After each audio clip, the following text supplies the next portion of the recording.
আমি তো বাড়িতেই যে সরস্বতী পুজো হতো সেটা করতাম। আমার দাদার বন্ধুদেরও অনেকের জন্য ঠাকুর বানিয়ে দিতাম। যেমন আমাদের সীতাকান্ত ব্যানার্জি লেন, আমাদের রাজবল্লভপাড়ার যে বাড়ি, ওটার ওই ক্লাবে, আমাদের খেলার আসর বলে একটা ক্লাব ছিল, সেই ক্লাবে প্রতি বছরই আমি, যখন আমি আর্ট কলেজে পাশ করার আগে থেকেই ওটা করছি, মানে বহুদিন ধরে অনেকগুলো ঠাকুর মূর্তি আমি তৈরি করেছি। আর পাড়ার সরস্বতী পুজো ঠাকুরের মূর্তিও আমি তৈরি করতাম।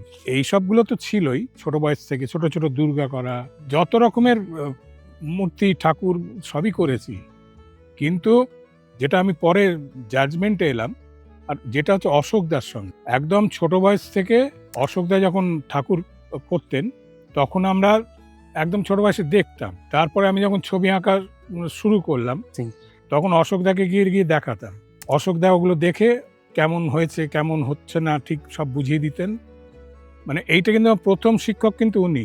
তারপরেই অশোকদার যে অরিজিনাল যে কাজগুলো সেগুলো হচ্ছে একদম এইসব এর বাইরে, এবং হাই রিলিফ ওয়ার্ক, মানে বিরাট বড়, ধরো 30 ফুট 40 ফুট ব্যাক সাইড ওই প্লাইবোর্ড, তার আগে দরমা দিয়ে করতেন। হ্যাঁ, তারপর ওই কাপড়ের দিয়ে যেমন করা হয়, মাটি দিয়ে মাখিয়ে, এঁটেল মাটি দিয়ে গলে মাখানো হয় আটা দিয়ে, তারপরে রংটা করতেন।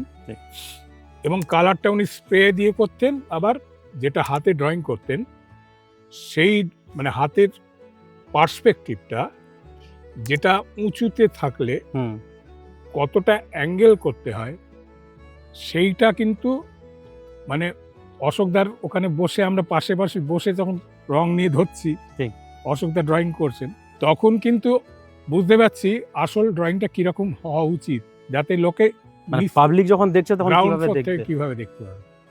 এই যে পার্সপেক্টিভ ড্রয়িং, অনেক জিনিস শিখেছি। এই আমি, বিমল, সনাতন টনাতন সবাই, আমরা যারা এইখানকার শিল্পী প্রত্যেকেই অশোকদার সঙ্গে কিন্তু 100% যুক্ত। মানে সেটা ইনফ্লুয়েন্স হোক বা সরাসরি মানে আমরা কাজও করেছি ওনার সঙ্গে। হ্যাঁ, যেটা হচ্ছে আমি বিশেষ করে করেছি।